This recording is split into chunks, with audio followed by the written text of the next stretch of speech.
Right now, every poor country in the world is studying South Korea. Vietnam wants to be the next Korea. Indonesia wants to copy Korea. The Philippines, Bangladesh, Nigeria, they all say the same thing. We will do what Korea did. We will become the next tech empire. But here's the truth nobody wants to admit. They all failed. Every single one of them failed. Countries have been trying to copy South Korea for 40 years, and not one has succeeded. Not even close. So what happened? Why can't anyone replicate Korea's miracle? Today, I'm going to show you 10 countries that tried to become the next South Korea, and why they all crashed and burned. And by the end of this video, you'll understand why South Korea's success story is impossible to copy. Let's start with the most obvious one. Vietnam. Everyone said Vietnam would be the next South Korea. Same history. Both countries were destroyed by war. Both were dirt poor. Both had nothing. In the 1990s, Vietnam opened up its economy just like Korea did in the 1960s. Foreign companies rushed in. Samsung built factories. LG invested billions. Vietnam's economy grew fast. Really fast. People started calling it the Asian Tiger. The next Korea. The next miracle. But then something happened. Vietnam got stuck. Yes, they make Samsung phones, but Samsung is a Korean company.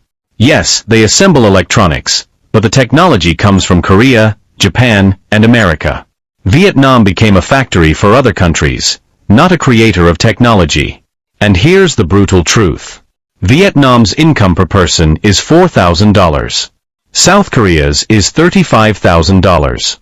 After 30 years of copying Korea, Vietnam is still nowhere close. Why? Because Vietnam missed the most important part. Korea didn't just build factories. Korea built brands. Korea created technology. Korea took risks that Vietnam was too afraid to take. Next, let's talk about Malaysia. In the 1980s, Malaysia had a prime minister named Mahathir. He looked at South Korea and said, "We will do exactly what they did."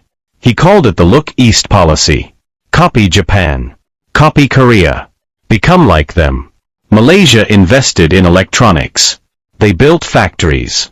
They created a car company called Proton, just like Korea created Hyundai. For a while, it worked. Malaysia became one of the richest countries in Southeast Asia. But then they stopped. Malaysian companies never competed globally. Proton cars never sold outside Malaysia. Malaysian electronics never became brands. Malaysia became comfortable. They made good money from palm oil and rubber. They didn't need to take crazy risks like Korea did.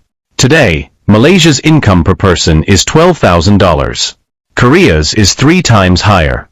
Malaysia wanted Korean success without Korean sacrifice. It doesn't work that way. If you're learning something new about why Korea is unique, hit that subscribe button now. Because the next countries on this list made even bigger mistakes. You don't want to miss this. Number 3. The Philippines. This one is shocking because in the 1960s, the Philippines was richer than South Korea. Yes, you heard that right. When Korea was earning $67 per year, the Philippines was earning $200. The Philippines had better infrastructure, better education, more resources. Everyone thought the Philippines would become a superpower. But look at today. Philippines' income per person is $3,500. Korea's is $35,000. What happened? The Philippines never made the hard choices. When Korea's dictator Park Chung-hee forced companies to export or die, the Philippines protected local businesses. When Korea borrowed billions to build factories, the Philippines feared debt. When Korea sacrificed comfort for growth, the Philippines chose comfort. The Philippines waited for perfect conditions. Korea created conditions. That's the difference between success and failure. Number 4. Indonesia. The largest economy in Southeast Asia. Over 270 million people. Massive resources. Oil, coal, palm oil, rubber.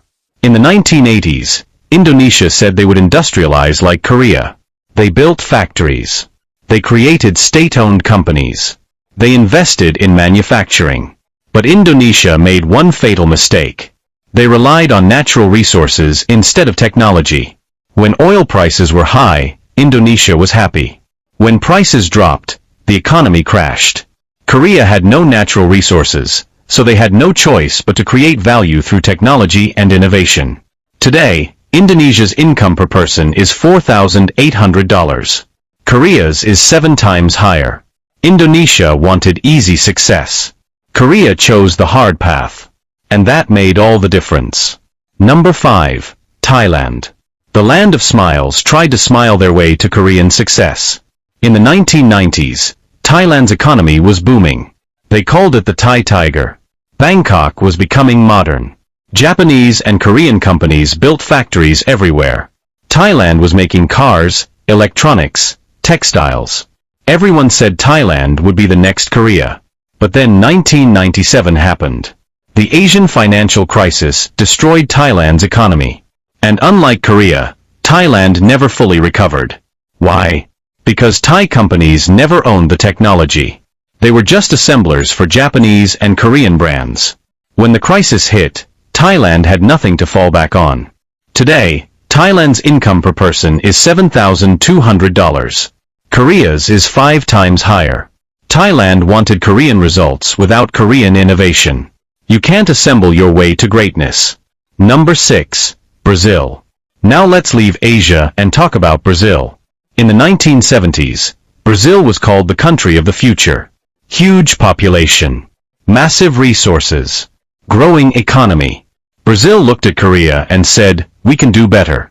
We're bigger. We have more resources. We have more potential. Brazil invested in cars, planes, steel, electronics. They created Embraer, one of the world's biggest aircraft makers. They built a strong industrial base. For a while, Brazil was rising fast. But then politics destroyed everything. Corruption. Inflation. Bad policies. Brazil's economy went up and down like a roller coaster. Korea had discipline. Brazil had chaos. Today, Brazil's income per person is $9,600. Korea's is almost 4 times higher. Brazil had more advantages than Korea ever did. But advantages mean nothing without discipline and sacrifice. Number 7. Turkey. In the 2000s, Turkey wanted to become the South Korea of the Middle East. They invested in manufacturing. They built a strong textile industry. They created electronics factories. Turkish companies started exporting to Europe.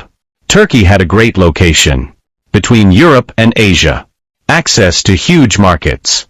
They had everything they needed to succeed. But Turkey made the same mistake as Brazil. Politics got in the way. Instead of focusing on technology and innovation, Turkey kept changing direction. One year they focused on manufacturing. Next year they focused on construction. No consistency. No long-term vision. Today, Turkey's income per person is $10,600. Korea's is more than 3 times higher. Turkey wanted quick wins. Korea played the long game. Patience and consistency beat talent and location. Number 8. South Africa. After apartheid ended in 1994, South Africa had a chance to become the Korea of Africa. They had the best infrastructure on the continent. Educated workers. Natural resources. Financial institutions. Everything needed for success. South Africa studied Korea's model.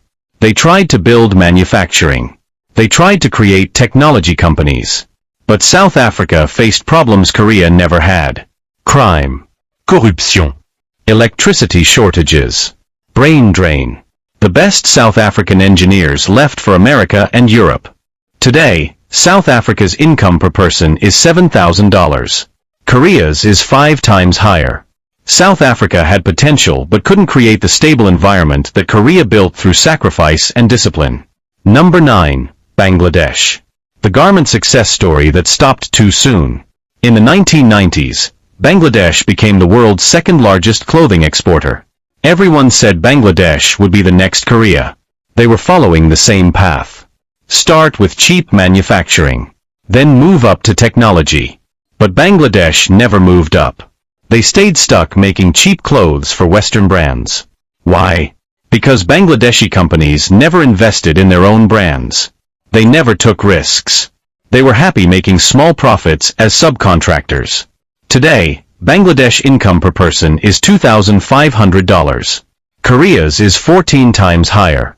Bangladesh proved that manufacturing alone is not enough. You must create, innovate, and own your success. Number 10, and this one will surprise you. China. Wait, you're thinking, China didn't fail. China is a superpower. True. But China is not South Korea. Let me explain. China studied Korea carefully. They copied the model. State support for big companies. Export focus. Technology investment.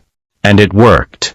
Chinese companies like Huawei, Alibaba, and BYD became global powers. But here's what people don't understand. China's income per person is $12,500. Korea's is almost 3 times higher. China has 1.4 billion people, but most of them are still poor. Korea lifted their entire population out of poverty. Every single person. China created billionaires, but left millions behind. China became powerful but not prosperous for everyone. Korea became both powerful and prosperous. That's the difference between copying and truly succeeding. So why did all these countries fail to become the next South Korea? 3 simple reasons. First, they wanted results without sacrifice. Korea's generation suffered for 30 years. Low wages. Long hours. No vacations. No plans. They sacrificed everything so their children could live better. Other countries were not willing to pay this price. Second, they played it safe. Korea took insane risks. They borrowed more money than they could afford. They bet everything on industries they knew nothing about. One mistake could have destroyed the country. Other countries wanted success without risk. That's impossible. Third, they lacked long-term vision. Korea never stopped climbing. Electronics, then semiconductors, then smartphones, then 5G, then AI. Always moving forward. Always innovating. Other countries got comfortable and stopped pushing. Here's the truth that nobody wants to hear. South Korea's miracle cannot be copied because South Korea's sacrifice cannot be copied. No other country is willing to suffer like Korea suffered. No other country is willing to risk like Korea risked. No other country has the discipline, the determination, and the drive that Korea has. Vietnam tried. Malaysia tried. Philippines tried. Indonesia, Thailand, Brazil, Turkey, South Africa, Bangladesh, even China tried. All of them failed to replicate Korea's complete transformation. They copied the actions but couldn't copy the spirit. This is why South Korea stands alone. This is why Korea is special. Not because of resources. Not because of luck. But because of the unbreakable will of the Korean people. From war ruins to tech empire. From nothing to everything. In just 50 years, Korea did what others couldn't do in 200 years. And that's why when other countries say they will be the next South Korea, Koreans just smile. Because they know the truth. There is no next South Korea. There is only one South Korea. And nobody can copy greatness that was built through blood, sweat, and unshakable determination. If this video showed you why Korea is truly one of a kind, smash that like button and subscribe for more stories about Korean excellence. Drop a comment telling me which country surprised you the most. Thank you for watching, and I'll see you in the next video where we explore more reasons why Korea dominates the world.